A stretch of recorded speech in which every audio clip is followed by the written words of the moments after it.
Learners, today I am here to help you out in preparing for your UP board examination as well as CBSE board examination, because in class 12th standard of NCRT this poem has been prescribed, and today I'll try my best to help you in understanding this poem, different aspects of this poem, and preparing this content for your examination point of view.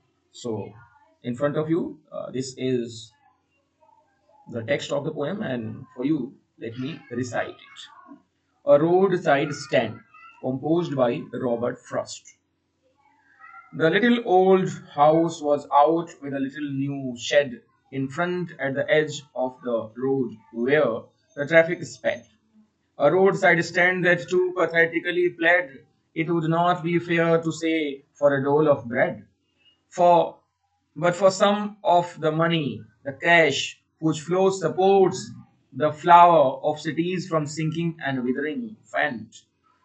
The polished traffic passed with mind ahead, or if ever aside a moment, then out of shot at having the landscape marred with the artless paint of signs that with N turn wrong and S turn wrong of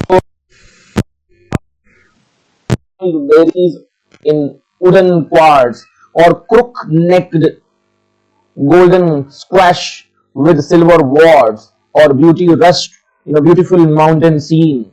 You have the money, but if you want to be mean, why keep your money this costly and go along? The hurt to the scenery won't be my complaint so much as the trusting sorrow of what is unsaid. Here, far from the city, we make our roadside stand and ask for some city money to feel in hand, to try if it will not make our being expand and give us the life of the moving picture. Promise that the party in power is said to be keeping from us. It is in the news that all these pitiful kin are to be bought out and mercifully gathered to live in villages next to the theatre and the store where they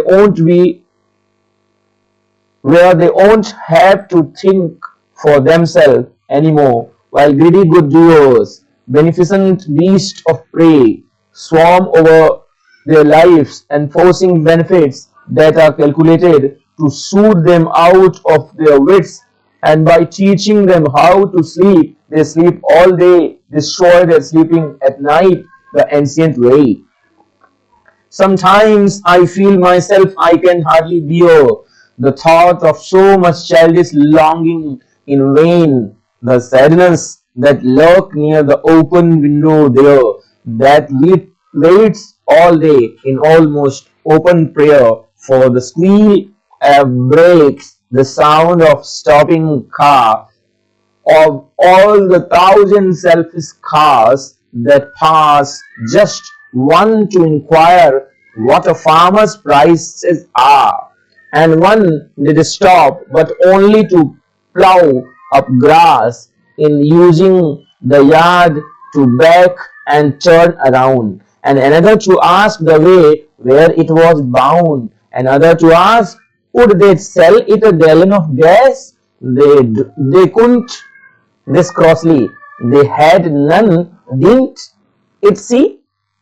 No, in country money, the country scale of gain, the requisite lift of spirit has never been found, or so the voice of the country seems to complain. I can't help owning the great relief it would be to put these peoples at one stroke out of their pain, and the next day, as I come back into the scene, I wonder how I should like you to come to me and offer to put me gently out of my pain. So here ends the recitation of this poem. Now let us explain this poem and discuss some important points for the point of view of the examination. So talking about the poet Robert Frost. So his timeline was born in 1874 and he died in 1963. He is a celebrated American poet. He is famous for describing rural themes with deep insights. Talking about some major themes he has dealt with in his poetry, some of them are nature, society, and human struggle. Talking about some major works, The Road Not Taken, Birches, Stopping by Woods on a Snowy Evening, The Gift Outright, and so many poems which are unique in themselves and says loud and clear that Robert Frost was a great poet. Now let us understand the background of the poem. Actually, this poem was published by Robert Frost in the year 1936 in an anthology named A Further Range. So in the anthology of poem named Further Range, this poem got published in the year 1936. And let us look to the socio-economic and historic background of that time. Actually, America was suffering from Great Depression between 1929 to 1939. And being a keen observer of society and having a empathy with the poor and the people suffering, Robert Frost was deeply influenced by the poor condition of the people. This harsh realization on having the first-hand experience of his contemporary society, which was suffering from the Great Depression, which is a major global economic crisis, widespread poverty, mass unemployment, and the policies which were introduced by the ruling party those times, those were just to befool the people. So all these points became the source of motivation and inspiration for Robert Frost to write this, to compose this poem, to express his feelings for the poor and support them. Let us talk about the summary of the poem, A Roadside Stand. You can see this picture tells loud and clear about the actual description of roadside stand and contrast between rural poor and urban rich. Once rural poor was suffering socially, economically, medically, while urban rich were enjoying their time, their prosperity, their money. So Robert Frost, through this poem, has highlighted the economic condition of poor of villages of America, who are bound to set up a roadside stand in order to get some money to get their works done. But the irony is, these poor, out of their poverty, they manage to create a roadside stand and invest some money to set up their stalls. But the irony is, the cars pass without stopping.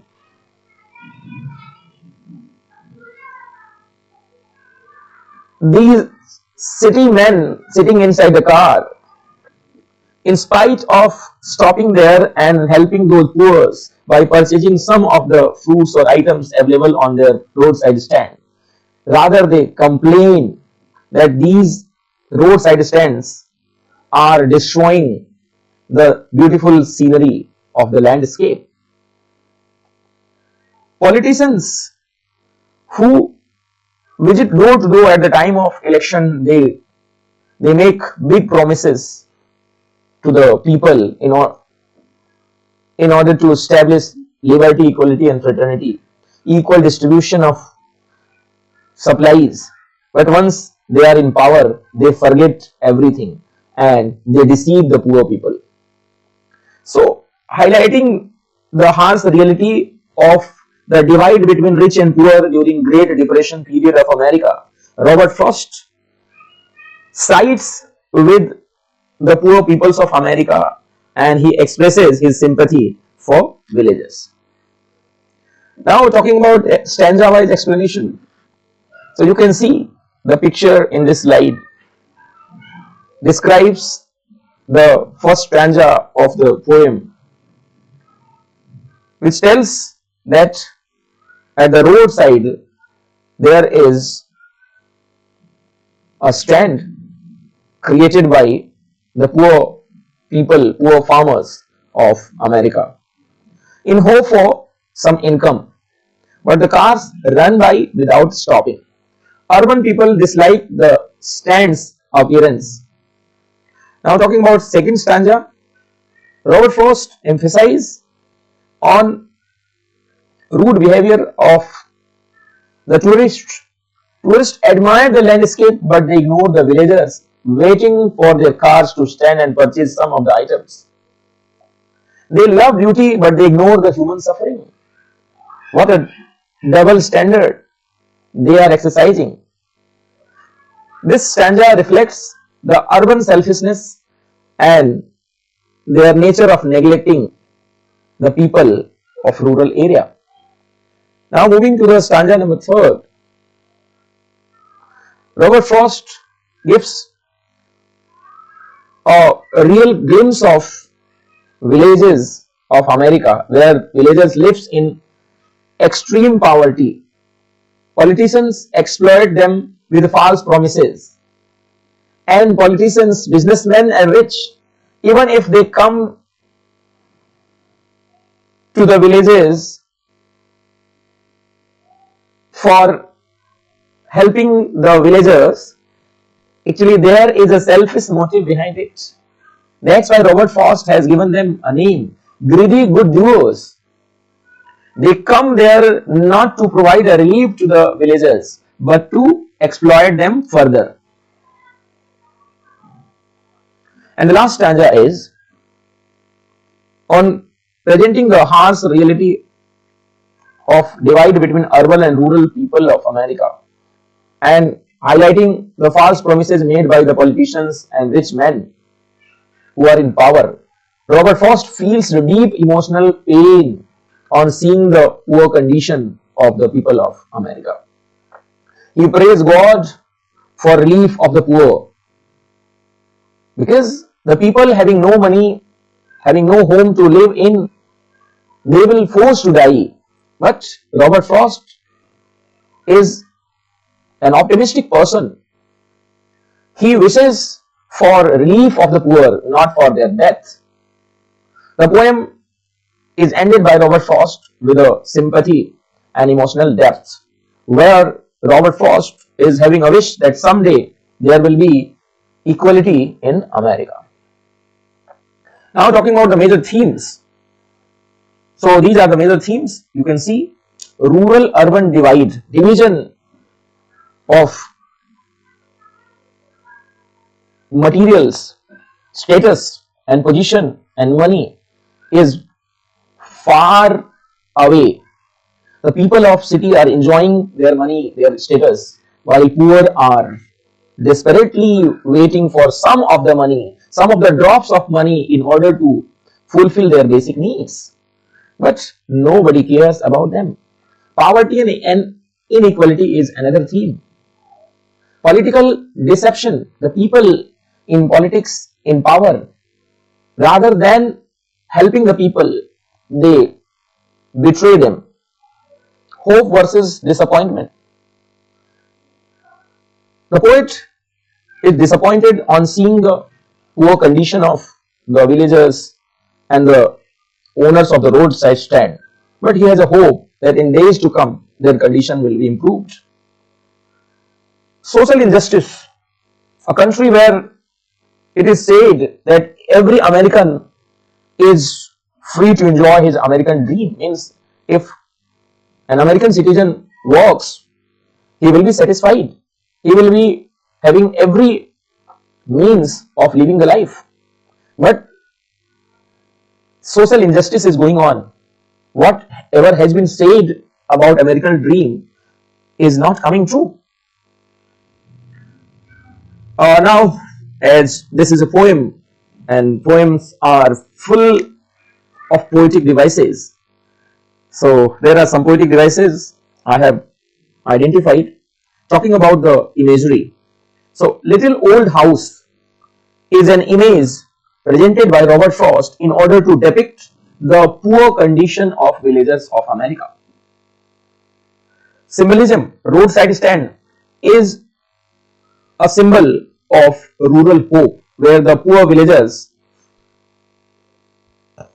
have set up this roadside stand in order to grab some money, in order to earn some money to fulfill their basic needs. Very beautifully, Robert Frost has depicted the divide or contrast between rich and poor. In same country, the people living in villages are bound to suffer, while the people coming from city, they are rich, they are enjoying all the luxuries of life. Irony. Irony is visible very clearly in the present poem. The people coming from cities who are rich, they stop not themselves from appreciating the beauty of nature, while their view towards the poor people standing or waiting at the roadside stand is opposite. Even they hate them. Talking about other poetic devices, alliteration is a figure of speech. So in the lines like sold there stands still. So here sound S has been repeated thrice. So when alphabets are repeated in a running line, there is alliteration. Greedy good doer. So here G sound, G sound has been repeated twice. So in these lines, alliteration has been used by the poet. Talking about personification. Personification is another figure of speech in which an unanimated object or thing is represented as human beings, or human qualities are represented. So, two phrases, greedy goods doer and beneficent beast of prey, has been used by Robert Frost as personification. Central idea, actually the students in the 12th standard, as per the norms of their examination or standard of their examination, they are required to write a central idea of the prescribed poems. So the present poem, The Roadside Stand, exposes the suffering of poor villagers. It also highlights urban people ignoring their needs and showing insensitivity towards humanity. They are living a luxurious life while poor are suffering. Politicians exploit them through false promises. Frost, through this poem, urges compassion, awareness, and social justice. So, on the basis of the other points, it can be said the present poem is a critique of inequality. The poem attacks the selfishness and indifference of the wealthy urban world. This poem also deals with the rural struggle. It symbolizes the poor farmer's desperate hope for economic dignity. Frost, the poet himself, is at the side of poor. He shows sympathy for the poor owners of roadside stand. The poet deeply condemns the political exploitation and societal neglect. The core message of the poem is it urges society to recognize and address the human cost of the rural-urban economic divide. So that's it for the day. See you in another video. Thank you so much.